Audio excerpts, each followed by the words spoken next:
Stay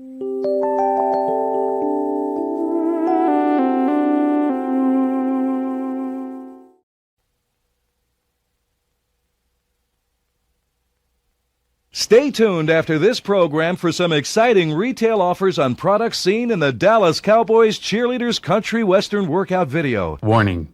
The scenes that you're about to see may be unbearable for some persons. 3, 2, 1.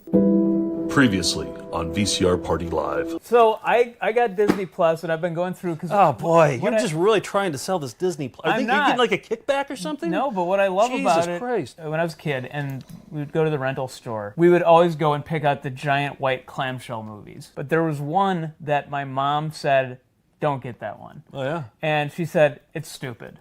And so I never had seen this Disney movie, and it's not on Disney Plus either. It's called She had seen it? It's called The Gnome-Mobile. Yeah, she saw it. She's like, it's stupid. So I found it for like 3 cents on eBay. That's Yul Brynner. There's another clip that took even longer, where the gnome, turns out he thinks he's the last of his kind, and he can't mate with anybody. Yul Brynner is trying to set him up. Mate? Well, they don't say mate, but he needs to find a female gnome, but they're the last of their kind. Then at the end, they meet another gnome tribe, and I assume they procreate the same way as humans do. Yeah. Did they explain it in the movie? Yeah, they show it in graphic detail. But they bring out a bunch of expressionless female gnomes, and he gets to pick which one he wants. And then they go, it's really weird. It's like going to a massage parlor or something. You know, it's like, I want Violet. It's very, So I didn't pick that. How do you know that's how it works at a massage parlour?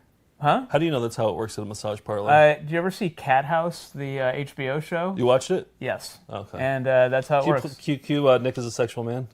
Of course I can, but Nick might owe an apology already. What's that?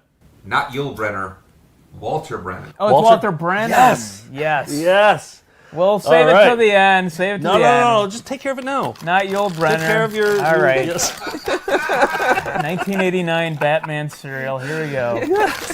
Good catch, whoever caught that one. Nice catch. Christopher. Nice work, Christopher. Stop watching the show. I gagged just smelling it. Yeah. But the more important, did you learn your lesson? Yeah, I did. It's Walter Brennan, not Yul Brynner. Sorry. Another ancient Disney actor I got wrong. Thanks, Christopher. Appreciate it. VCR Party Live. VCR Party Live. At the end of the 20th century, a scientist saw a killer coming on his way. He filmed instructions for its destruction over a second-hand VHS tape, but then was hit by a Winnebago.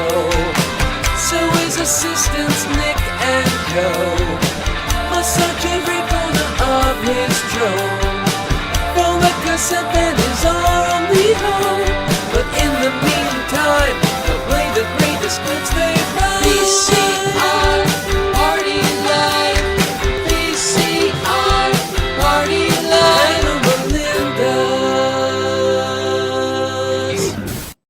Well, hello.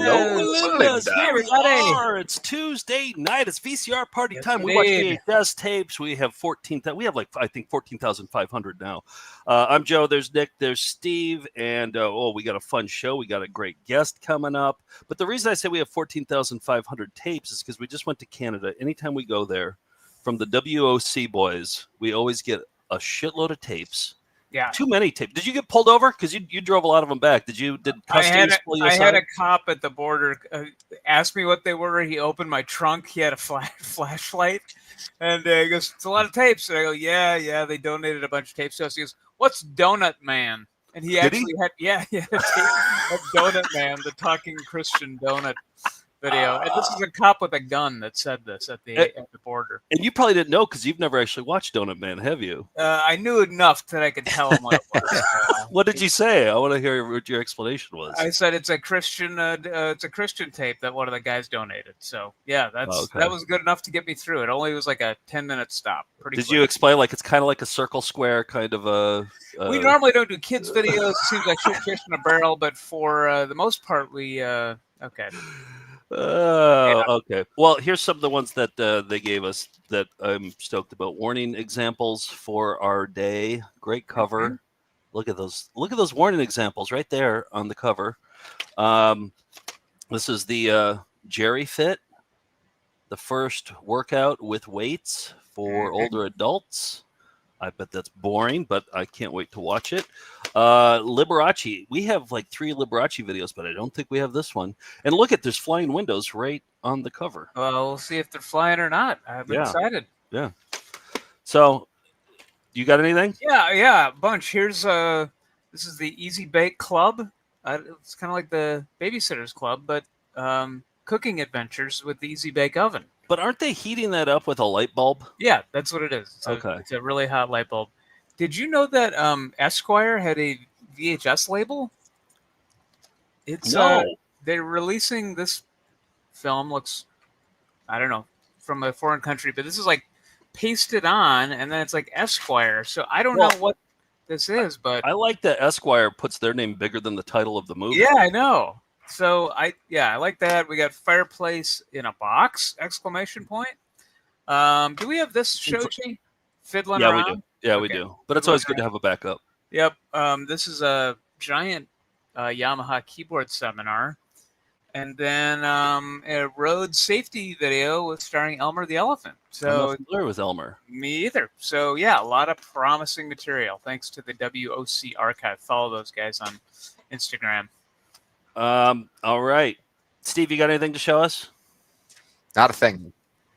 Should we yeah, but we never acknowledged Steve up top. Hi, Steve. Hi, Steve. Hello, gentlemen. Let's bring on our guest. I'm excited about this because I was alerted to a new documentary. I love documentaries. It's called Secret Mall Apartment, and it is about some people in Rhode Island, some artists who actually built a secret apartment in the mall. And here he is. It's Jeremy Workman, everybody. The director, Jeremy Workman. Yay. Thanks for having me. I was doing a big build-up and then just kind of blew it. Yeah. Oh, I guess he's already here. All right. Well, it was anticlimactic. It was good. Jeremy, I saw the movie. I love the movie. It's my favorite kind of documentary in the world. And this particular one spoke to me because, it's a bunch of weirdos pulling off a victimless heist with no financial gain whatsoever. Like that's... It's like a reverse heist. Yes, exactly. Yeah. It's costing them money. Right. It's costing them time and money. I was doing a poor job of explaining it, but do you want to? Can you? Give us a brief like in the early 2000s, there's this like horrible mall moves into Providence, which I'm sure like a lot of the viewers are gonna know. It's the Providence Place Mall. Steve's from. I am from. Yeah, I remember when it got built. Yeah. Oh my God! So you were hanging out in there. I saw it. I loved the movie. I enjoyed it. You would also go to the movie theater and go to the Orange Julius, right? Not so much because I left in 1994, and so I missed it. But when I went back to visit my parents, I'd occasionally go to really just to see a movie there. Nice. And so maybe, they swing by the Auntie Anne's. Yeah. They have one. Of course. They have all the mall, highlights there. Exactly. I mean, it's a gigantic mall. It's 13.5 acres. It's like 1.5 million square feet. I mean, it's huge. So they built this gigantic mall in the middle of downtown Providence, right? And it, like at the time, it was like some, kind of half-baked idea that it was gonna, invigorate and reinvent the whole downtown, and everybody was gonna come visit Providence, and it was going to be this great place to, come and visit and bring in money. And it was kind of this, disaster right from the get-go. But it also displaced all these people, and it demolished the neighborhood, and they destroyed all these buildings, these old, historical mill buildings. So these like 8, crazy people, 8, I don't know what you'd even call them, troublemakers, weirdos, wonderful weirdos. Yeah, artists, I guess, is how they would describe themselves. They snuck into the mall because they're mad. They're mad about, gentrification. They're mad about losing their home. And they find a space, that's like smaller than Nick's room back there. It's like 800 square feet. So smaller than your bedroom there. And much smaller, yeah. They decide to turn it into their secret space. They find it's like in the bowels of the building, like sort of like under the movie theater, kind of next to the parking lot or something. It's in the superstructure. Like it's not on any blueprint. You can only get it by like walking on, going through like these like so almost like caverns. And it seems like nobody, even in the mall, like security or anybody, nobody knows about this tiny little space. Yeah, it's like you have to get there by going in like cracks in the building, and you get there and you walk across like I-beams, and it's like really, it's kind of like dangerous because it's on these like very high levels. The mall is very vertical. So they sneak in, they find this space, and they decide in some like kind of crackpot idea, oh, we're going to occupy this unoccupied space. We're going to do what the mall did to our neighborhood. Yeah. And I think for the movie, did you build a model, or did they build a model to show where it was so you could kind of pull it apart? So there's this scene where they build a model, like a gigantic model the size of like, a washing machine or, and it's a model of the mall, and it sort of shows you where the secret apartment is and like how to get there. All right, I have a clip where they're kind of describing how the ways they could sneak into this actual apartment. With the model, right? So into the same zone of the mall where the secret apartment was, basically from any emergency exit door on this side of the building, that would lead you into a serpentine bunch of staircases and hallways. Somewhere along that serpentine path, there were a couple of different ways we could access the secret apartment. This is footage that they shot, right? Oh, yeah. I got to tell you about that. It's crazy. Yeah, so that's one of the ways they can sneak in. Also, you'd see them coming from popcorn from going to see a movie and then going up the back entrance to get there, too. Yeah, it's just bonkers. So they found this space. They decide to move in. They bring in furniture. They bring in all the, electronics. They have a PlayStation. They have a refrigerator, a kitchenette. They start bringing in like couches and massive amounts of furniture. And then in one of their like grandest gestures, they decide to build a wall using cinder blocks. And they sneak in cinder blocks one at a time into the mall, like through the mall, and build a cinder block wall to seal the secret apartment even more. That part of the movie when they did that, I felt as a viewer, I felt more secure. I was just like, okay, good. Nobody could just climb up.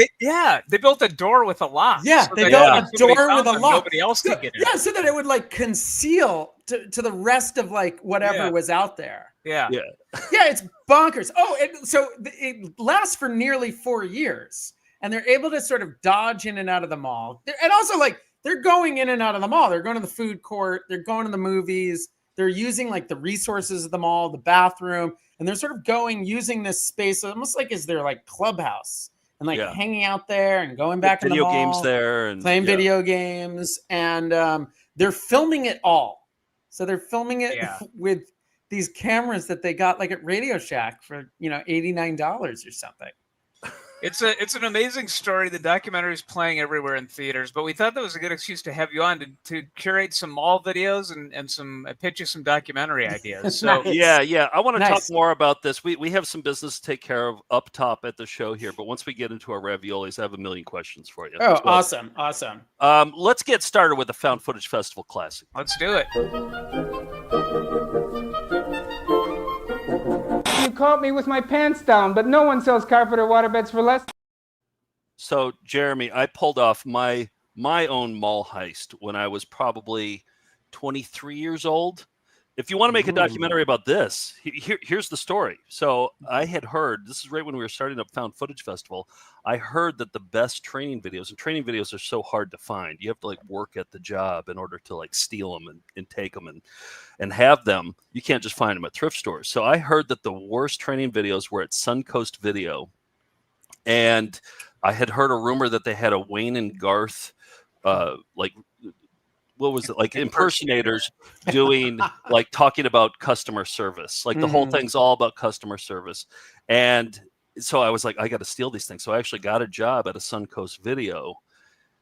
Like I filled out the application, I did the interview, I got hired, and I worked a 4-hour shift, and then I went into the break room during my shift, and I took all the training videos and I put them into my duffel bag, and then I finished up that night, and then I left, and then I called them up the next day and said, hey, no, actually I came back and I gave them the tapes back after I had dubbed them all and said, hey, I can't work here anymore. The commute is too bad or something. I was like, here's the training videos back though, and I just gave them back, and I think they were kind of confused like why I had the training videos.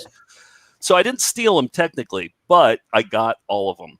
And in there, one of the, do you want to do the documentary about me? Well, there's been a documentary about you already. Oh, that's true. That's true. Okay. Yeah. Chop It Steal 2? Sure. Sure. Okay. Oh, I'm game. Okay. So this is it. In there was a shoplift prevention training video, ironically, that I shoplifted. And so we're going to watch that right now. Here's I think Sam Goody put this out. So yeah, so this is circa 92 early 2000s. I would say early 90s. I would say like 90s, early 90s, maybe. Yeah. And so the guy who hosts it, supposedly he's like a former professional thief. Yeah, I don't know. He looks like he could have been. Yeah, maybe. Yeah. I don't know. He plays it up a little bit. I don't know. You be the judge. Here we go. Here's shoplifting prevention. Time a retailer opens his door, the merchandise on his floor is available not only for sale, but for shoplifting as well.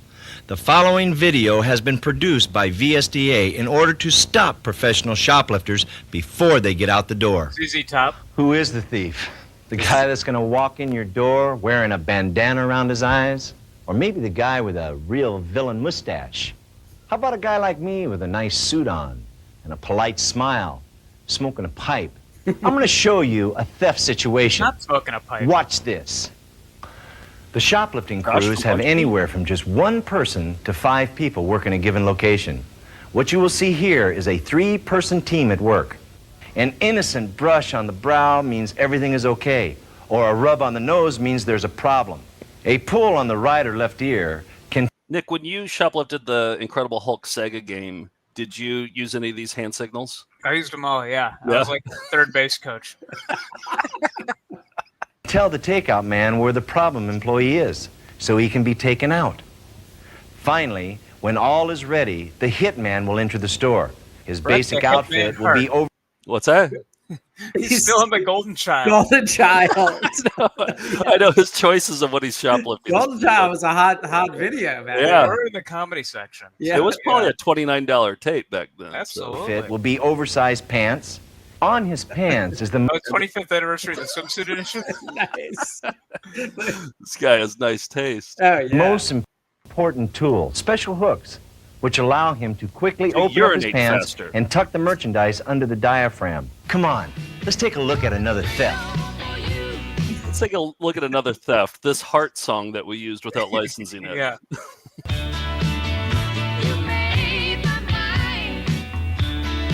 I knew that YouTube's going to flag us for this, but I was like, it's worth it. Yeah, I think it's worth being flagged. This guy's just blatant. He's just shoving it down his pants. I know. I don't know what I'm looking at here. It's Yeah, like, no, okay. no signals to his team. This is the official music video for Heart here. They just roll a little bit of that.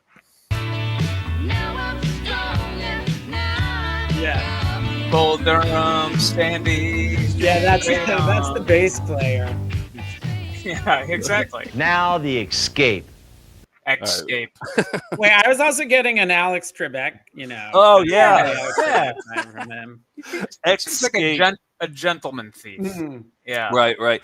Jeremy, what's your history of shoplifting? You ever go through a shoplifting phase? I mean, I was more, kind of resourceful than just going into a store and, hitting it and shoving stuff down my pants. Yeah, I would figure out ways that kind of like what you were saying with you and your videos, where I would, devise ideas to, somehow get material, take it home. Right. Maybe I'd buy it and return it, that kind of thing. So it was always like trying to outsmart these, minimum wage clerks that were at stores. Tell me, good luck. Yes. Are you familiar with Video Store screeners, Jeremy, that if you worked at a video store, they would send you a screener that would advertise like, here's why you should order Major Pain or, whatever the. Yes. And it would just be like a series of them in like a row, right? Yeah. Yep. And they would say like, we have Bull Durham standees, for example, that'll help you sell them. And they'd try to get you to order more copies. I picked out some mall-based ones in this segment that's called This Week in Screeners. You may say it's a screener, but it's not the only one. I hope Tuesday we will watch some criminal penalties for unauthorized duplication or distribution. All right, this first one has a great cover. This is better than the actual VHS cover for Mallrats because it has the magic eye thing, which is like a bit from the movie. And I think I don't know if it actually makes anything, but the font kind of gets in the way. But yeah, that one. And then there's a Canon HBO, like, What's Happening in 1987 tape that's a bunch of different videos, but it includes a seller for Dawn of the Dead on it. So that's another great mall movie. Here we go. The greatest. Mallrats. From the daring creative team who brought you Dazed and Confused comes Kevin Smith's follow-up to his counterculture hit, Clerks. Where the hell did that come from? What's going on here? It stars Shannon Doherty of Heathers and Beverly Hills 90210. Brenda? Dick. And introducing Jason Lee. Ow! Oh, sorry. It's all right. Mallrats is guaranteed to clear the shelves and have all your customers talking funny for days. Hoochie boochies. Supported by a surefire promotion, 2 Wong Fu soundtracks will be stickered urging customers to rent the movie. Now there's a concept I can't get. 2 Wong Fu. Thanks for everything, Julie Newmar. Soundtracks will be stickered with Mallrats. But he said it like we would know exactly what he's talking about. Yeah, because part of it is. Yeah. Enough of. And radio promotions in top markets will highlight the video release and the hot soundtrack. That's amazing. So be sure to order plenty of video copies, and you won't let your customers down. Everyone will want to see this outrageous comedy smash. The sooner you get that, the better off we're all gonna be. Mallrats. Available on video cassette from MCA Universal Home Video. Damn, that's hot!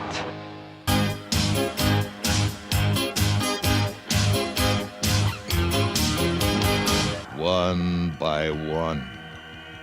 There'll soon be thousands of them. Who are they? What do they want? They've come to save a bloody fortune. Who's there? HBO Canon Video presents 10 of the most frightening, most horrifying, and incidentally the most collectible horror films available anywhere. Priced for the first time at only $19.95. I got it. What's that? You're not satisfied? You don't think $19.95 a cassette is saving a bloody fortune?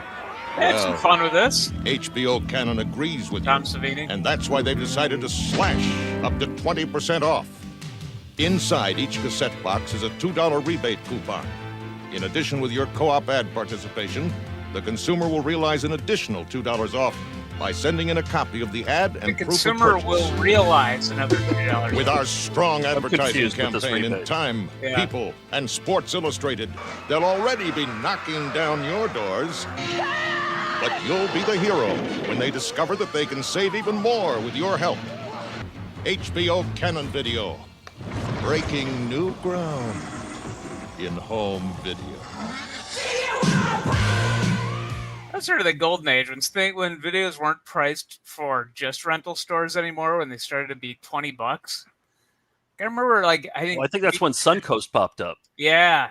I mean, I remember when VHSs. Remember when they were like $150, and this is like in the 80s or early 90s when that was a lot of money. Oh yeah. I remember my video store was selling a copy of Unforgiven for like $129. Yeah. And this it was like, who's gonna buy that? I never returned Once Upon a Time in the West, and I got charged like $80 or something like that. I think it was just for people who didn't return VHSs. Yeah. Well, They'd be this is this Casino. This is $149. Yeah. But you couldn't see movies whenever you wanted. I remember I loved UHF and I saw it a bunch in the theaters. And then I in 1989 I put in a pre-order at my local video store, Video Country. So in January 1990, it came out. They had it set aside for me, and it was $116. And I'd saved up for that in 1989, and I still have that somewhere over here on the shelf. But yeah, still the most I've ever spent on a tape. To Mallrats. So like just because it had the Mallrats promo, for Secret Mall Apartment, like I did some, my favorite mall movies for like just for some, something stupid. And I listed out like my 10 favorite mall movies, and I didn't include Mallrats. And like the level of like, internet, hatred and spew that I got for not including Mallrats. I couldn't believe it. Like it was like just the internet just unleashed on me. I gotta say, I've never seen it. And now the internet's gonna unleash on me. But I saw it in the theater and liked it at the time. But man, watching the trailer or the promo on that reel, I was like, I didn't seem funny. But it was not funny. Yeah. I doubt it holds up very well. Probably not. No. I couldn't believe it. It was just this stream of like vitriol against me because I did not have Mallrats. I was just gonna say what Joe in Seattle said, but yeah, Kevin Smith fans, they're intense. Yeah. I think I like the idea of Kevin Smith better than some of the movies. Actually, I think the idea of an independent filmmaker making a no-budget movie is fun. I just wish it was funnier. But that's my hot take. Steve, who you selling out to? Well, I'm glad you asked, Joe. This week I am selling out to Scrappy Rat. Scrappy was hoping to Scrappy, yes. Yeah. Scrappy was hoping to draw attention to one of her other favorite YouTube programs, Knitting Time with Willie Muse. And this is a video of her watching said show. Scrappy's friend Darcy sponsored an episode of Willie Muse's program as an Christmas gift. One of these days I'll get this right. Now Scrappy's asking all the nice Melindas to give Willie's Muse a try. It's called Knitting Time with Willie. Since it's her second favorite program, VCR Party being her number one. Maybe it'll become their second favorite YouTube program as well, and they'll be inspired to sponsor a Knitting Time with Willie themselves. So please give it a check out. And when you're there, well, give it a like. It's a big thing to do. Give it the thumbs up. Oh yeah, like our show too. But wait, thank you, Scrappy. So what's the call to action here? Watch this other YouTube show? Yeah, she wants you to check out. It doesn't seem like competition to us. I think we're fine with that. Yeah. Oh yeah, that's fine. He has What's the name of the show? I missed that in the flubs. In the flubs, I'm gonna have to pull it back up. It is. I just don't want to get it wrong. Okay. Knitting Time with Willie. Knitting Time with Willie. Okay. Knitting Time with Willie. Thank you. Okay. And then Steve, did you say give it a checkout?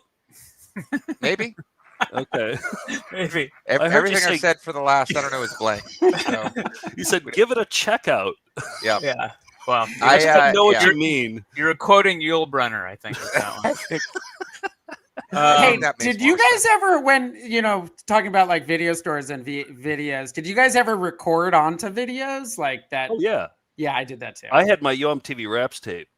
And I have it right over here too. Wait, that's not what I mean. Like, did you ever rent videos from your video store? And then dupe them. Yeah, and then record onto them then return them to the store. No, I didn't have that technology. I did that. You did. What would you put on there? Oh, you would like I remember just doing horrible things where I would like rent movies, that I didn't like, and then I would insert like clips of stuff that I had. I would copy over, or I would film like with video cameras and add. You'd re-edit basically and leave. Yeah, I didn't do it. I didn't do like a lot. Like wasn't very ambitious. It would be more like at the end of the credits, there would be like an Easter egg where I would like add stuff.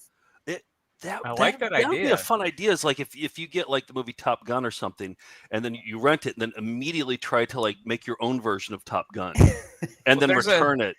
Like the Raiders of the Lost Ark. Yes, exactly. But you do that in 24 hours. Because you have 24 hours of a rental. So, like, of course who am I talking to? But of course, you'd have to like put the little tape on the tab. Yeah. Most people don't know about that, so really? I think that's the hack. Yeah, I think so. Yeah. I think like most, I don't think my parents know about. Isn't there a Michel Gondry movie where they're recreating all the movies because they're stored against Be Kind, Rewind? Yeah. Yeah. And what's the term for this? There's some verb for this. Like I didn't know this when I was doing this. When I Was was it like Sweeting? Sweeting, Swanning. Sweeting, I thought. I Was sound like Swedish. just like I don't know. Yeah, but yes. Yeah, it's another movie I wish it held up. Sweeting, better. thank you. And yes, I was doing that like in the late 80s, early 90s. Ahead of your time.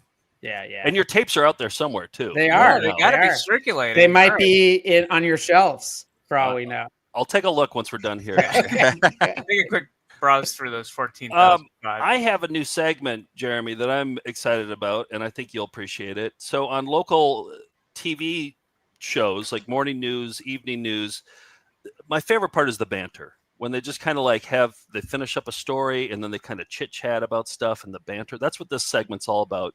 This segment is called. You were asking about a movie. Did you ever find a good? Wait a second. Hold on. Here we go. Last week you were asking about a movie. Did you ever find a good movie to rent?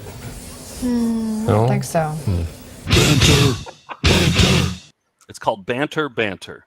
And this particular clip it comes from WDAY, Fargo, North Dakota. We got a bunch of their videos, and there's a lot of banter on there, and this is a good one. Here we go.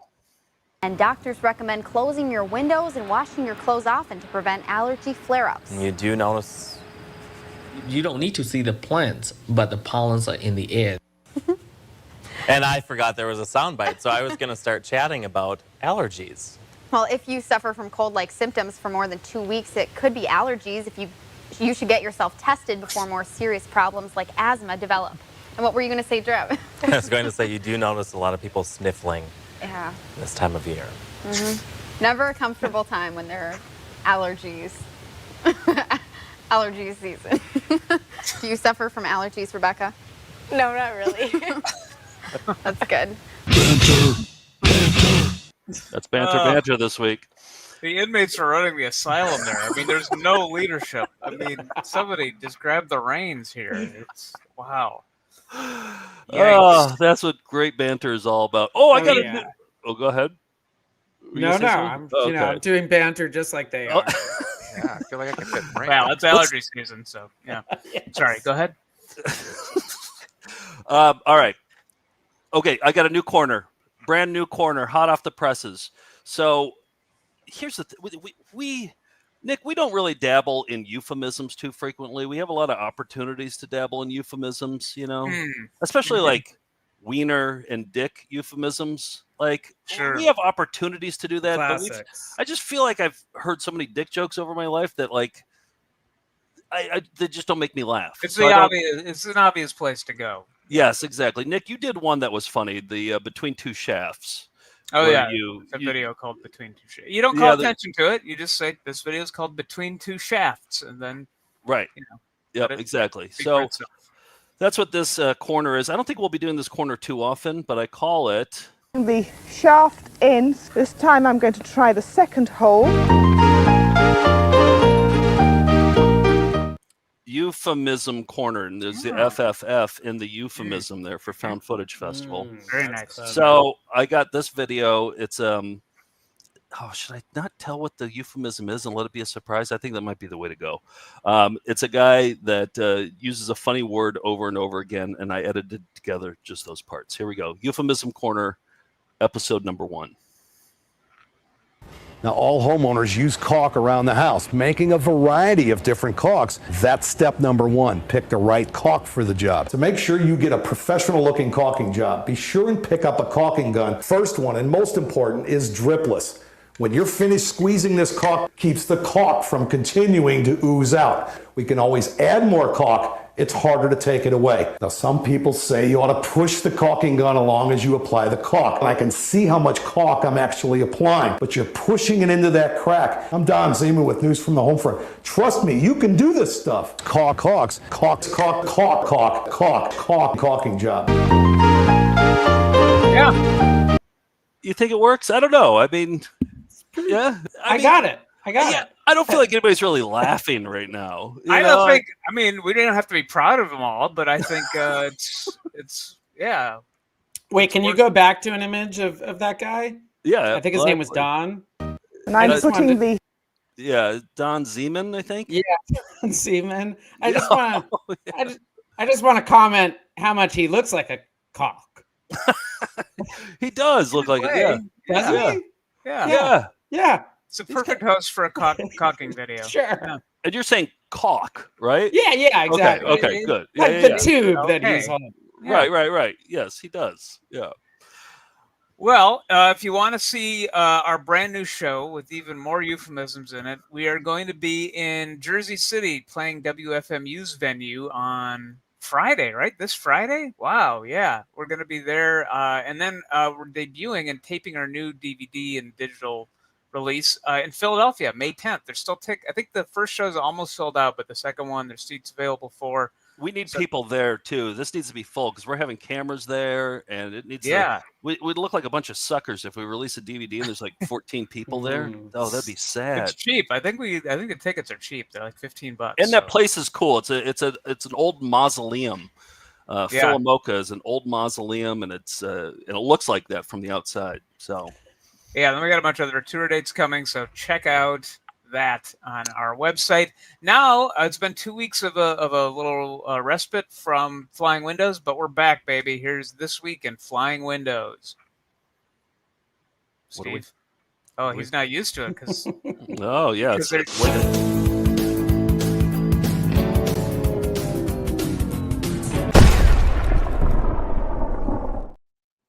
All right, this is I was going through a video today. Are you familiar with Flying Windows at all? You are. You're in the motion picture industry. I am unfamiliar. Well, it's a trope in a lot of VHS era videos where it's like, here's a preview of what's coming up next, and there'll be windows of scenes flying. I mean, you could probably make your window that you're in fly if you wanted to right now, as part of this trope. Oh, there he goes! Yeah, Whoa! He's out of control. Wow. Oh, man. That's This Week in Flying Windows. Who needs the video? We got to watch this. I'm gonna go down the escalator. Whoa! Wow! I never. I'm going up the escalator. See how much fun this is? This is amazing. Man. Wow! You don't know Flying Windows. Do I even need to Flying Windows? I don't even know if I need to play the clip. I guess I will. Yeah, you should. I'm gone, by the way. I vanished. Oh no! Jeremy's Come back, dead. Jeremy. We'll let you find yourself and rematerialize during this Christian karaoke promo video. He's doing it. God is doing a new thing. You know he's doing it. Who's doing it? God is doing a new thing. You know he's doing it. God is doing a new thing. You know he's doing it.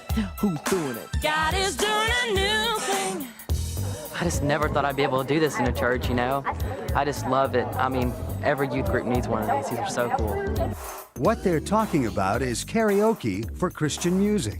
Using Christian karaoke, it doesn't matter if you have a large suburban church with total AV technology or if you have a small youth group with a handful of kids and a TV set. The experience is overlapping, real, powerful, and fulfilling for everyone. Put some perspective, the quickness and long-lasting quality of CDs makes the experience so much more exciting. He's flown too much. He's flown too close to the sun.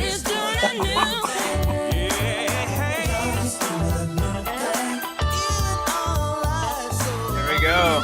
There it is. Nice. Jeremy, your blood's gonna rush to your brain. Yeah, this is dangerous. Go insane. I've got like a video toaster over here. I'm just going crazy.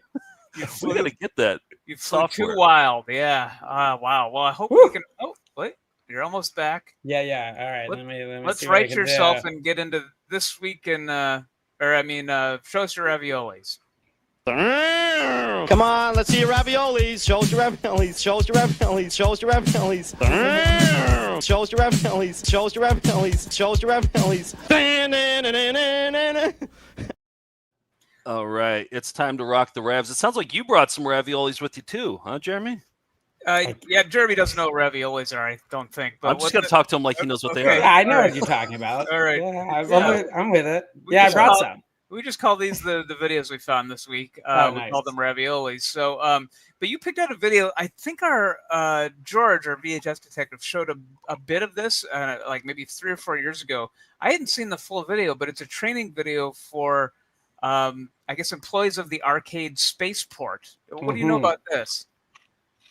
So this one was, we were trying to find all kinds of great, funny videos that were, I don't know, that were kind of mall adjacent and shopping adjacent. And Kevin from Kevin Geeks Out, Kevin. Oh Maher, yeah, Kevin's great. He's great, and he was kind of chasing down a lot of videos. And this is the Spaceport Arcade training tape. So this is a really exciting video for employees, kind of like Joe and his training videos at the video store, where they teach, make sure you understand the rules. Also, I want, you got to listen to the narration, because I think they do this very unconventional narration thing where they switch narrators. Takes great pride in the special people we choose to run our stores all across America. Without customers, there's no spaceport, no jobs, and no paychecks. Never borrow money from your cash box. Borrowing is forbidden and cause for immediate dismissal. They do not trust their employees at all. No, totally. We will count your till. As you go about your duties, you'll find money on the floor and in the coin return cups. This is considered company money and will be placed in your cash box. If a patron becomes disorderly, tell him that he is violating store rules and ask him to leave the store immediately. Never use physical force yourself unless the offender strikes you first. Then use only the amount of force you feel is necessary to protect the store itself. When someone says, different narrator, this game don't work right, here's what to do. Oh yeah, and he's doing a voice too. Maybe they brought in a ringer for the voices. Or maybe that guy quit. Here's what to do. He's like, I can't read this crap. Game don't work. Someone says, this game don't work right. Here's what to do. Put an out of order sticker on the game. Keep alert at all times and never watch a customer play any game for too long a time. No free plays will ever be allowed except to members of your immediate family during the slower periods of the day. One rule that can bring immediate dismissal is playing games after you've punched in your time card. If you should ever find credits on games, always cycle them off right away. So they don't want you giving people free games if somebody didn't use their quarter. That's the joy of an arcade. Really, it's like just like a horrible. It's like the worst place to work, and they're out there. Guys, if my hair ever gets to this point, will you just let me know? Will you just somebody give me an intervention? Also, I want you to notice how much the other guy looks like a young Jonathan Banks. The actor who, is in. Just like he looks exactly like he was when he was young. Who's Jonathan Banks? Jonathan Banks was in like Breaking Bad and Better Call Saul, but when he was young, not this guy with the hair, the other guy. Okay. Yeah, exactly. If you'll give me your name, address, and phone number, the company will refund your $1. You can start vacuuming and cleaning 30 minutes before the store closes. Your manager has a schedule for each day's housekeeping chores. Never let anyone else do it for you, or immediate dismissal of both employees will take place. Never let anyone but authorized personnel and repairmen in your office at any time. If you didn't have time to get your lunch before going on duty, ask a regular customer you know to get it for you. Spaceport is protected by surprise visits from undercover inspectors. Look at this. You're a winner, and that's why we pick. It's like working at like Chernobyl. I know the security on this. Did they say if you can't get your lunch, ask somebody who's came into the video game place to get your lunch for you? Yeah, a customer to get your lunch for you. I don't know. Yeah, it's like it's rough. Wait, back it up. I think that's what he said. I think he was saying, right there. Repairman in your office at any time. If you didn't have time to get your lunch before going on duty, ask a regular customer you know to get it for you. Spaceport is protected by surprise visits from undercover inspectors. You're a winner. And that's why we show up. There it is. Yeah. Also, an impressive use of like photos for no needs video. Yeah, I liked it. I thought it worked. Yeah. Bet. I learned good stuff. Good soundtrack too. Yeah. I can't get over asking a customer to grab lunch for you. Could you run down to Orange Julius and grab me a hot dog? Sure. If they're a regular customer, they can't leave it unattended. All right, good clip. Joe, what do you have? So Jeremy, here's what I'm doing. I already pitched you with the documentary about me stealing the training videos. That sounds like it's a pass. I'm just reading your body language, but I have other pitches here for you, and I'm sure you're working on other projects. You got other things, pots cooking, but I'm gonna add this to your pots that are cooking. This is a video called Flower Power. Have you seen this before? Can't say I have. As legend has it, it was found in a dumpster outside of, what was it, Nick? Universal? I think, some Paramount studio. Pictures. Paramount. Yeah. It was outside of Paramount, one of the big studios. It was a pitch reel for this guy's idea for a movie. This hippie guy had this idea for a movie. And we have follow-ups about this guy. I think he'd be a fantastic documentary subject. This sounds like my sweet spot. Oh, exactly. This guy has it all, and I have updates about this guy too. With this documentary, you'd hit the ground running because I have it all ready to go. I got the contact info. Yeah, his contact I'm info. friends with him. I just talked to him today. Wow. So here I'll play the Flower Power promotional video. We got this from David Cross actually, so you could get him as a talking head probably. We're in. This is gold. Exactly. So here it is, the promotional video. It's 18 minutes long originally. I cut it down to just a couple minutes, and it's from 1997. Power! As God looks into the splendor of a sunflower in bloom, the pistil and stamen raise to her light and magically produce millions of pollen. The sky starts to light up with stars to the music from Smoke on the Water. Dun dun dun dun dun dun dun dun dun dun. We follow some spirit. He uses a lot of music in this that I just play for a half second. It's as they fly over a meadow and then suddenly screech to a halt to watch a young couple making love in the tall green grass. As the lovemaking peaks into climax, one of the spirits flies into the womb of the woman. The baby develops in the womb in a fast forward motion, then stops at 6 months to play its umbilical cord as a guitar. The music ends, and we hear a radio news flash which updates us on the latest number of casualties in the Vietnam War, followed by a Pepsi commercial of the era. You got a lot to live, and Pepsi has a lot to give. Just then, ancient Indian arrows are shot into the door of the van. An Indian medicine man comes out of the middle of the band playing his spear as if it were an electric guitar. And then raindrops start to hit. Everything's played as if it were an electric guitar. There's a lot of things played like that. Are you following the story so far? Are you? I feel like I'm going to be back on the show in 5 years when this movie's done. What's not to get? Well, we'll just finish the clip here and then we'll talk. And then raindrops start to hit David's face to the sound of popcorn. The next day, the baddest of the bad boys of the CIA kidnapped David. The leader is named Goliath. After many weeks of shock treatment and drugs, David's body dies. David's spirit comes out of his body and is shackled by a bitch demon who comes out of Goliath. The bitch demon pulls David down to hell through a drain in the floor. The bitch demon says to David, "Welcome to hell." She then takes him to Satan's bar and grill. She performs on stage in front of Satan and whips David and tries to make him subservient and become her sex slave. A jealous demon gets on stage and plays his pitchfork as if it were an electric guitar. And he sings, David is thrown into hell prison, a caged area with thousands of other spirits, a lot of them with familiar faces like Bill and Hillary Clinton. And David says to Bill, "What are you doing in hell?" And Bill says, "Okay, I lied.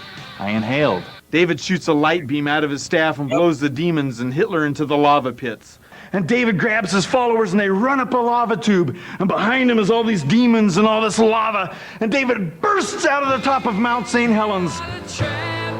David and the spirits fly off to a distant mountain. And the demons fly by, flipping them off. And as they fly off into the universe, they become a star. Boom! Now the camera zooms back into the sunflower and turns 180 degrees to see God's face, and keeps pulling back until her face becomes the happy smiley face of the early 70s. So, if you're interested in helping make Flower Power into a magical musical masterpiece, call me, DR Live, area code 602-993-3853. And, by the way, did you get the meaning to the title, Flower Power? No, it was subtle. So there you have it. I mean, so ambitious, right? I mean, like he laid out the whole movie right there, and he did illustrations, and the illustrations were good, and he had music. It was all very well thought out. Incredible. I think I sat next to that guy on a flight. Hear me out, man. He's got everything for a documentary. He's eccentric. He's ambitious. He's motivated. He's great on camera. Listen, it checks every one of my boxes. Okay, he's working towards a lofty lifetime achievement. Yes. You know, and now he's this is 30 years later. Yeah. He's going to embark on this. He's a little bit older. But so anyway, a few years ago, I reached out to him and I said, hey, what's the latest with Flower Power? I called that phone number and talked to his wife and got his email address. We've been emailing back and forth. And he replied, he sent some pictures back of him. Oh, yeah. Nope, that's the wrong video. Here we go. This is him. This is him now. He's in Arizona. Wow. He's in northwestern Arizona. Staff. Yeah, well, it looks like an updated staff. Like this one's way more ambitious. The same cape. I think he's actually God. He might actually be God. He sent some other pictures of himself. Like, look at he's old and wise. And then I wonder if he made his movie. He hasn't. Here's the update coming up. Then he told me I emailed him today and said, hey, we're going to talk about it tonight. Can you, are there any updates? Have you started on it? And he said, no, he hasn't. He still wants to. He really wants to work on it badly. But he said his son-in-law has been playing around with AI art and made this recently for him. So I assume that's it. Yeah. Not a bad use of AI. No, but good use of anything. Yeah. So maybe you should have AI make Flower Power. I don't know. Wow. No, I think the documentary will spur people to donate, and then maybe it gets made that way. I don't know, but I mean, if there's viewers that want to, chip in some bucks, I will start production on that this year. Yeah. Yes, let's do it. Let's do it. And he gets the movie made, and you follow the whole thing. And or there's the documentary that's following him as he's making the movie. Yeah, exactly. That's what I want. Like an American movie, kind of a COVID kind of a thing. Yeah, and we're producers on it. Of course. Okay, documentaries are licenses to print money, as you know. Yes. You're gonna get rich off this dollars to keep rolling in. Ships coming in. I have a mall-related documentary that I don't think a lot of people have seen, but a viewer named Ryan A sent me this a long time ago, and I finally got around to watching it. It's a 1981 documentary made by an NYU student named Hugh Kinneberg, and it's just kind of a slice of life, almost like a heavy metal parking lot. Like, just took cameras to a mall in 1981. It was a mall out on Long Island that's still there, by the way. And I just cut together a minute or two of highlights from this movie. It's called Mall City. 1983, not 81. Matthew Music. I like the music. I like the titles. On location. Artistic. I'd like to go to the mall and see how it's doing these days. See if you can spot any of the same people. Yeah. My guess is it's all vape shops. Probably in a karate studio. Right. When you come Oh, you weren't allowed to smoke. Yes, you were. In malls, you could smoke in 1983. Wow. That would be a slice of heaven. So, yeah, you'll see a lot more smoking here in this mall. When you come to the mall with your friends, you don't go shopping or anything. You just hang out, buy records and everything. Then when you get with your mother, if you were going to come to Rosie Fields for shopping, you want to come with your mother, because like when you come with your friends, you can never do any shopping. Always running around, oh look at that cute guy over there, oh look at this. You never get time for shopping, but when you come with your mother, it's like most of the people that come here, it's like with their mothers to shop. What's going on? Wow. That sounds like an accent that somebody's doing for like a one-woman show, or she's doing like 5 characters. It'd be like, when you come with your mother to the mall, I think I had my first kiss at a mall with her. Oh yeah, that was her, huh? Yeah, I think so. Yeah, at Roosevelt Mall. Wow. All right, Yeah. Here's the teen boys' perspective on malls. What's going on here? Just hanging out? Is that what you do in the mall, General? Yeah, and we go, we shop, we buy things, Buy things. Meet a lot of girls around here? Yeah, every week. Man. Every week? That's the main reason. Kid's like 8. That's the main reason, all right. So point out some girls that you like. Right over there. Where? Right in back. Want to go talk to him? Nah. Come on. Could you come over here and talk to us, please? No, you don't want to talk to them. How you doing? What is the main reason why you come to this mall? Tell me. Tell him, Wendy. She's here to pick up guys. I don't know. It's a place, something to do. As opposed to what? Getting stoned, whatever. I don't know. I just like to shop. I come and do what I have to do, have something to eat, and then go home. I don't hang out. I just do what I have to do and go home. See, that's a great documentary director. Very interesting. Yeah, he kept the cigarette. For Yes. college, and then he finds this guy that people think is like kind of squatting there, but no, it turns out he's got a good perspective. Mall culture, very interesting. Probably the wave of the future. Maybe the end of the future.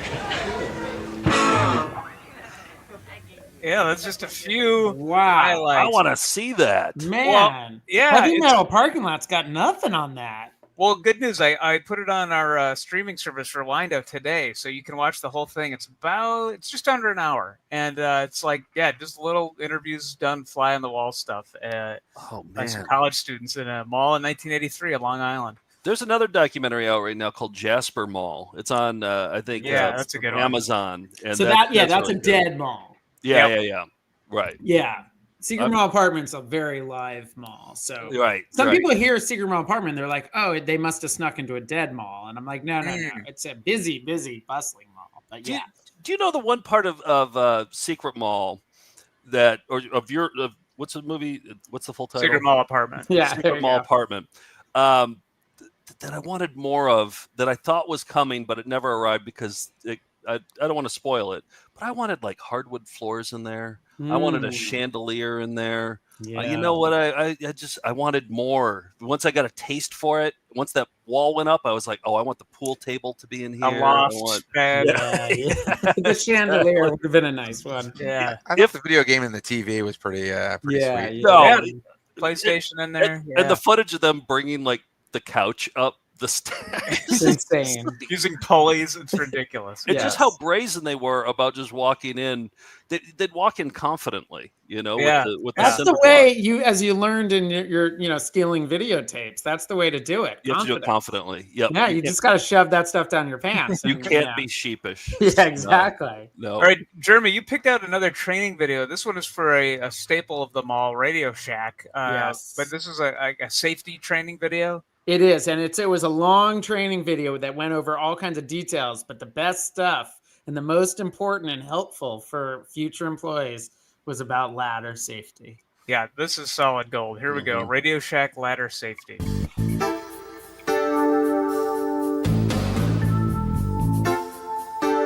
You are responsible for the safety of the people in your store. Let's talk about Laurie Hunchar. Is that a funny name?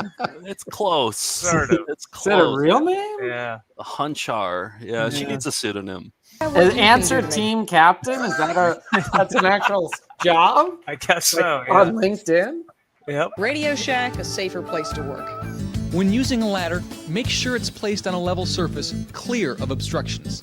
Never lean in awkward positions. Never hop a ladder. I do that sometimes. Never climb on stockroom shelving. It's not designed to support your weight and could tip over or collapse. That's why every store has a ladder. Welcome aboard. Stay safe. I like the repeated. The ladder. He's doing good. He's doing Yeah. well. It actually makes it look like fun. I think it's having the opposite effect. Yeah, like they should have little ladder hop races. yeah. Exactly. Do that in the back room at Radio Shack. Exactly. I got it. Okay, I got another pitch for you. You ready? Oh, I'm ready. God, I Okay. don't know if any of it could beat, the last one. It's hard to beat Flower Power. This one's going to be tough. Yeah, it's going to be tough. But this one, I think. So I played this clip last week. This is a local commercial that I got from that hard drive of the WDAY Fargo news team. They had some local commercials on there for some reason. And I played this particular local commercial. Let me play it again. Oh, honey, check this out. I really like this one. Just a little bit firmer and it would be perfect. How's that? absolutely perfect. But what about the price? At Comfort King, we offer 20 different price points to fit every budget. This is perfect. We'll take it. Come to Comfort King and eliminate the middleman. Okay, so I played that last week. My buddy Nate was watching, and he texted me after he watched it, and he said, is Mattress King, or I guess he's Comfort King. Actually, I found out his name is Comfy. Is Comfy a pimp or a slave owner? Because he's definitely one of the two, and maybe he's both, right? Because he's selling his own mattresses, and he's like reducing the price and negotiating. Oh, and he is a mattress, but he's selling other mattresses? Is he a pimp or a slave owner? And I thought that was interesting. He's kind of a pimp when he's walking around in there saying, hey, you like this mattress? Oh, you want something firmer, huh? Okay. Oh, you want a better price on this, right? So I thought gold. Exactly. So I'm wondering, like, what's going on with this guy? So here's where the documentary comes in. Yeah. We need more answers about the Mattress King. And I doubt you'll be able to get an interview with him, but there's plenty of videos on the Comfort King website that you can do a lot of research on. Okay. And so I have some other videos that we can watch. Also, he's still active then. He's still very active. Also, he murdered somebody in there too. Like, it's a true crime documentary. Those are big. Right. Yeah. He murdered a middleman in there, which, like, middlemen are annoying, but they don't deserve death. Anyway, here's another commercial. It's the mega huge mattress sale. Every mattress is on sale at the lowest prices ever. Get a king for the price of a twin. Get a box spring free. Get a clue. Get a light. We are crazy. Are you tired of all the smoke and mirrors? Eliminate the middleman. Come to Comfort King. Come to Comfort King and feel like a kid again. Wait. Wow. Wouldn't he be going, comfort, King, go, kid, again? There's a lot of his more crimes being committed on this one. And also, this kid does he look like AI generated or something? Does he look kind of off to you? His neck looks too skinny. And also, I don't want the Mattress King around kids. No. I feel like you should. Also, does this imply that all the other mattresses are alive? I mean, this is something your documentary would look into. Because if they are. Into all of this. We wouldn't shy away from any of these hard hitting. Wow. No, exactly. Yeah. And I bet you could probably get David Cross to be a talking head in this too. Of course he wants to be a talking head in this. Okay, so I have one more here that we can analyze. At Comfort King Mattress Factory, we have designed a way for you to buy a top quality mattress without paying retail. Huh? It's called eliminating the middleman. See, did you hear the crunch when he hit? You could really hear the crunch on that one. He's killed other middlemen before, but you could really hear the crunch on that one. But look at his face right there. Like, that's an actual still from it. Like, there's hate in there. Okay, there's a real thin blue line you got going here. Totally. We're gonna do all kinds of recreation, reenactments. Yeah. I actually have one more here that I included for Steve's benefit because Steve's a sports nut. So, Steve, tell me who this is. Hi, Cam Miller here. Cam Miller. Who's that, Steve? I bet he's from North Dakota State University of Bison, maybe. But I'm going to go with hockey. Oh, yeah? No. Quarterback for the NDSU Bison, here with my good buddy, mentor, and mattress champion of the world. Different animation. Comfy. Yeah. Yo, Adrian. I mean, hey, Cam. Comfy taught me everything I know about mattresses. One of the if worst. If it wasn't for him, I Stallone impressions. Yo, Adrian. And there's a lot of bad ones out there. Yeah. And it didn't really make sense for that either. Like, just because he's an athlete, like, yo, Adrian. Right. So maybe if his name was Adrian, but wouldn't be standing here today in a mattress factory.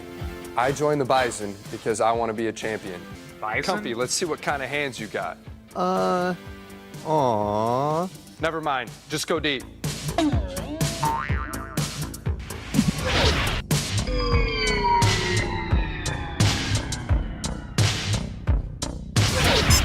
Oh, snap.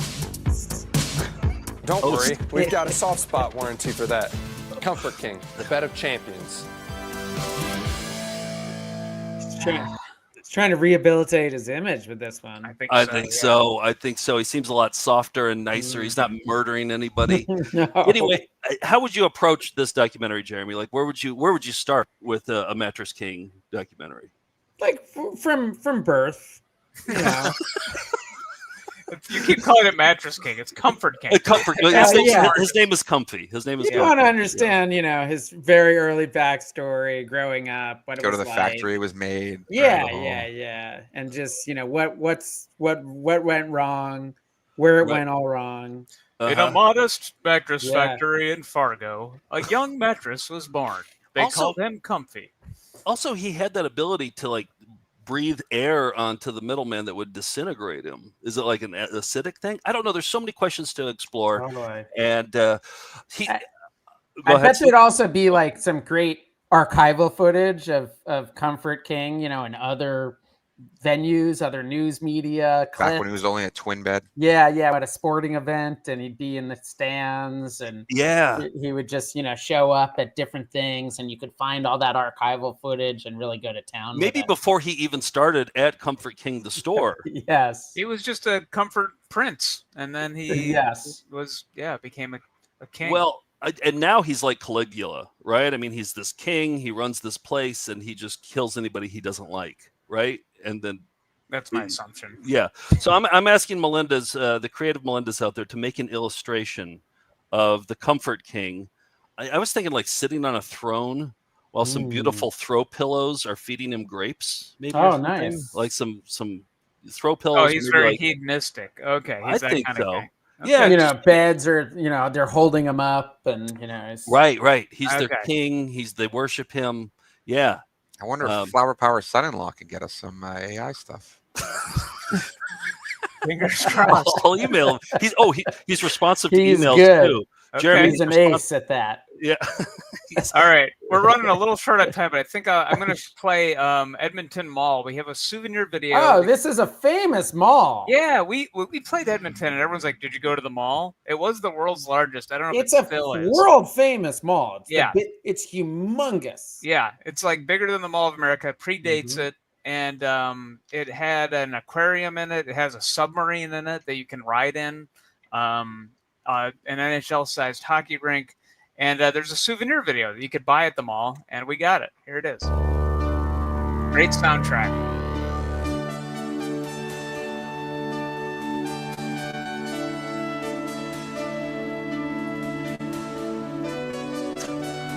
I'm almost. Oh, I didn't finish reading it.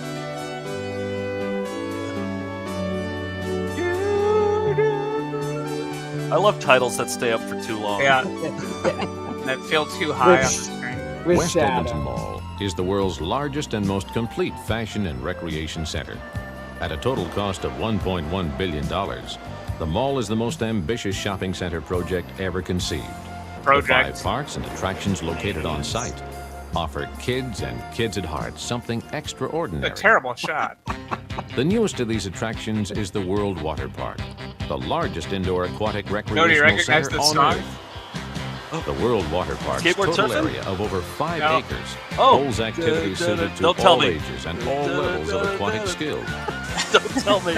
Guests who prefer to keep both feet firmly on the ground. I'm going to reveal it later. Hang on. No. Hit pause. It's driving me crazy. Yeah?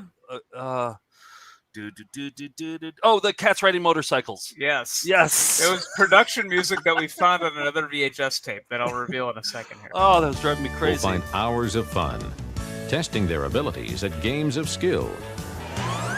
At West Edmonton Mall, there is something for everyone. This song, yes. For visitors who are looking for some relaxing entertainment, a round of golf at Pebble Beach provides a leisurely way to spend an afternoon. I figured it out. It Keep took me an all eye day. open for Marvy Malfin, West Edmonton Mall's official mascot. Marvy Malfin.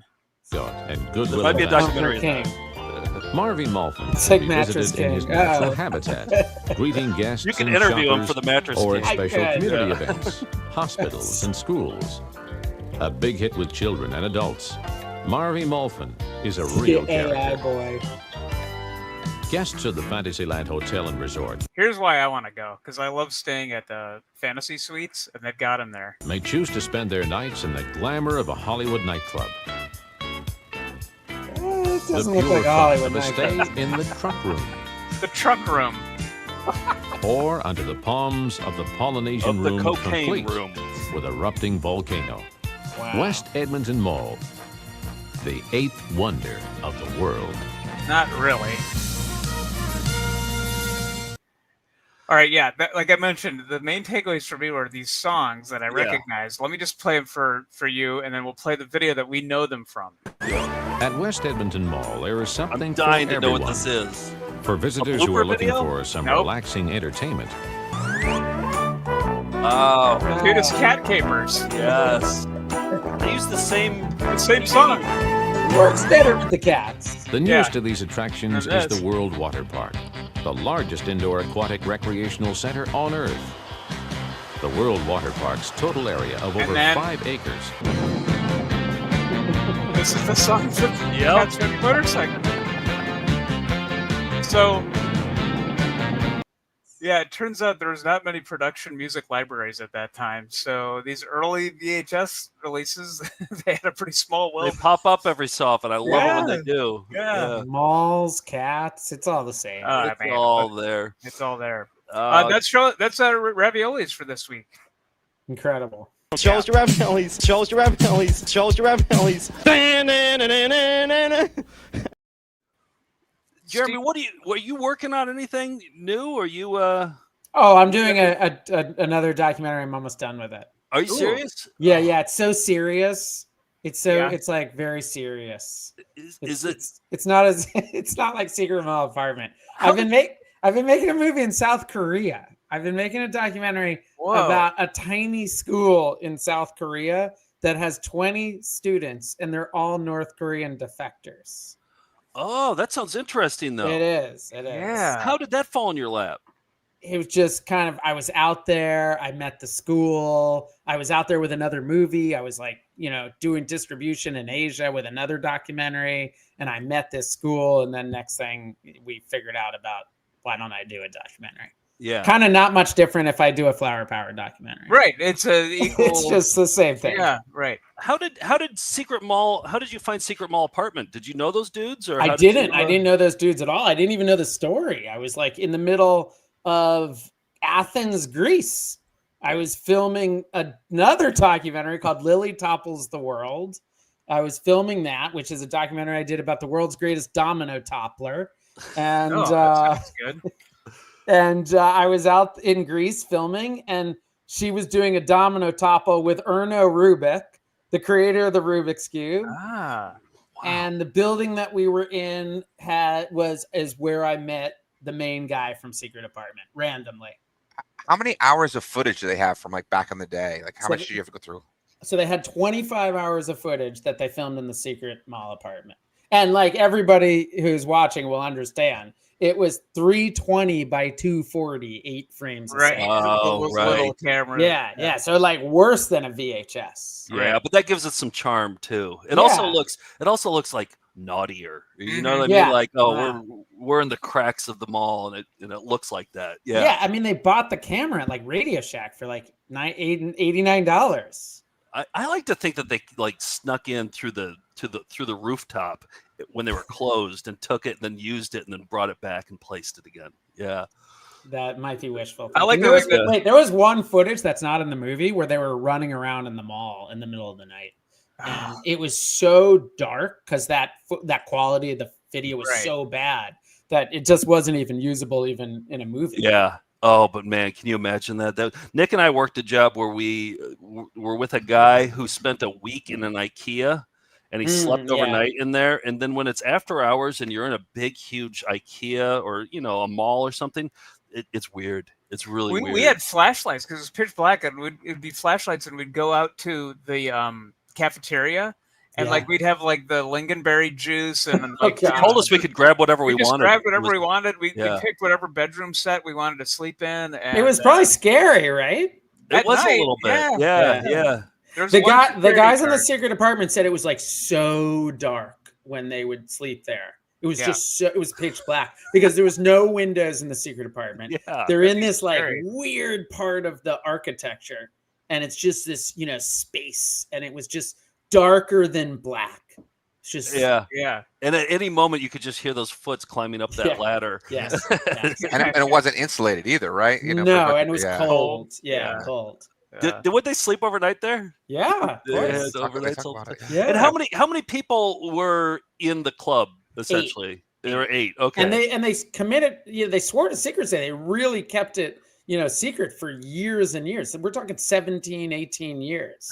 They got caught because the one guy blew it and he, broke the code and he, told somebody, and that's what was their downfall. But everybody else kept it, Fight Club style. Never. It would still be here today, right? It would. They'd still be in there. Yeah. Have their chandelier. Oh, so good. Yeah. Well, we got to run, but Steve, you have a real quick thing for Mother's Day you wanted to show? Yes. Dave Hawkins sent this. This is a jock sham and Icky Woods, and I just love when they put them together. I don't know if it's his real mom or an actress, but either event, she steals the show. But for all the moms out there, here is my jock sham. My son Icky got the Cutlass Supreme SL because it has front-wheel drive, FE3 suspension, and because tests prove that the new T-Bird LX and Cougar LS just couldn't run the slalom as fast. That kid, he's got all the moves. He's doing the Icky Shuffle. That famous Icky Shuffle. This was... Oh, she spikes.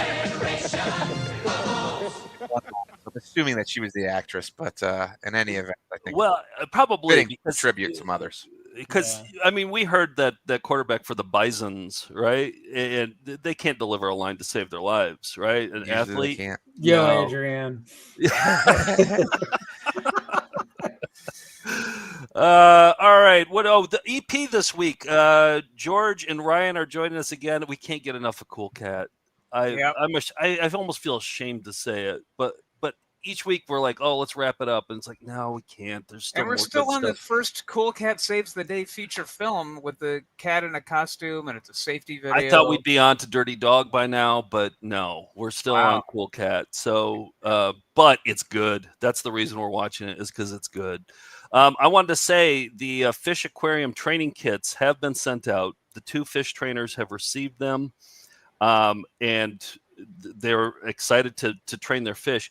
Jeremy, there's a fish aquarium kit that we got where you can train your fish how to actually move a basketball into a hoop, or have them go through hoops. And they have this training procedure and a 90-minute training video for you to learn how to do all this stuff to train your fish. And the 2 people I sent to think they can do it. I pulled the video. I put a little part of the video. It starts off with the menu of the DVD, and then it goes into just a short training excerpt. So here's what the menu actually looks and sounds like.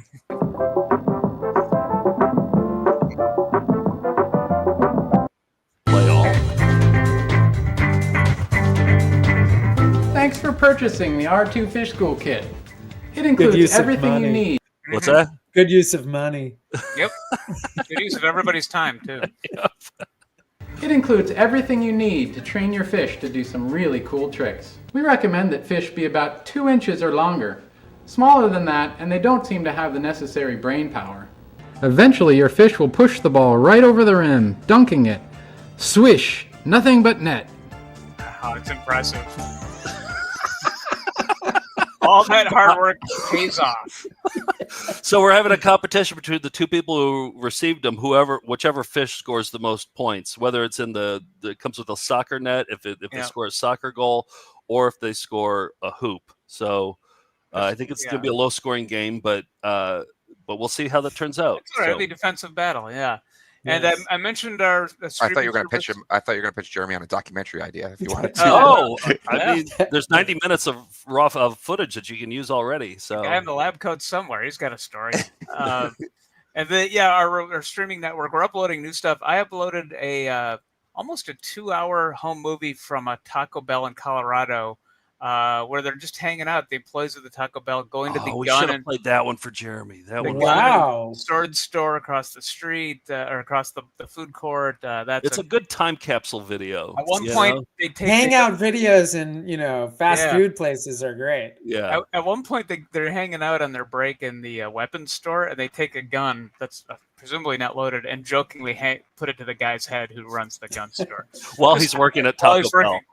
Yeah, they're just on the break from Taco Bell doing that. Yeah, So there's so much good stuff. Plus Mall City and I Iowa. uploaded all 14 minutes of the Iowa Desking Couch. Whenever I play that clip, I just play 2 minutes of it, and it's the most awkward thing you've ever seen. Imagine 14 minutes of Iowa Desking Couch. The whole thing is up there. Jeremy, how can people watch Secret Mall Apartment? They can only watch it in theaters. We're not Nice. Yeah, we're not streaming. We're only putting it in theaters. So smart. It's in a lot of theaters. I think we've now hit 170. I mean, not currently, but 170 total. So I think right this second, as you know, is probably 50 plus. So if you go to Secret Mall Apartment, you can find a city near you. New York's got a bunch of places. Yeah, it's playing here. I saw. It was playing the Music Box. I saw it at the Music Box. Music Box in Davis, in Chicago. And that's a great way to see it too. It's a fun group movie. You know, you want to watch it with people. That's the thing. We kind of saw that it was just like audiences were having a great time, and we're just like, well, we want to put it in theaters. Let's try it and just kind of connect when people used to go to movies and find an indie gem, and that's kind of what we're going for. Is it playing at any mall? It is. It's playing at the mall where it happened. That's what I was going to ask. Yes. Rhode Island. Okay. It's playing at the Providence Place Mall, but we're also playing at a bunch of other malls. Okay. But and it's fun to see it in a mall too. It's just it's bonkers. That'd be the ideal way. Yeah, definitely. And as somebody says, it's playing in a lot of theaters in Canada too. Oh, okay. Nice. Great. Everybody go on and see it.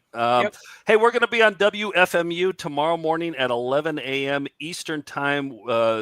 We're going to be on Ken Friedman's show. He asked us to put a bunch of audio clips together, so you can hear the audio version of the Found Footage Festival on his show tomorrow. So you don't have to be in New Jersey, right? You can just listen to it anywhere. Yeah, they have the website. Yeah, go to the website. Yeah, you can listen to it. Yeah. Next week, Skip Elsheimer from AV Geeks is going to be with us. We're going to pick North Carolina's official state jingle from a local commercial. Long overdue. Excited for that one. Okay, we are going to end with a Melinda-made song. Pig Dan put this together. He put together the song "The Eyes Have It" with video of George dancing. I don't remember when George danced this much, but it's George dancing to "The Eyes Have It." So we're going out on that. Okay, Jeremy, thank you for joining us. Thanks, I Jeremy. love the movie. Everybody see Jeremy's movie. Thanks for having me. Yeah, if we had been prepared, we could have done better. We'll see you down the road to Clowndom. Thanks. Steve?